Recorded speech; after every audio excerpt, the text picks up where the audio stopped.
Today we're going to be using the Nature Specialty Fluff and Puff. It's a remoisturizing spray. It dries quickly, it's a leave-in conditioner, it detangles, it adds body, moisture to the coat. It also helps with static and the flyaways. So after you've washed your dog, simply towel your dog off. And then spray the Fluff and Puff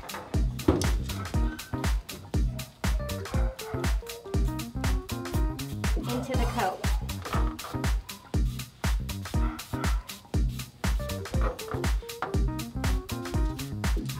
I also like using the Fluff and Puff when I'm fluff drying a dog. It's a great product to use after you've dried your dog and you're trying to get the hair straight, so I will use the Fluff and Puff when I'm fluff drying too.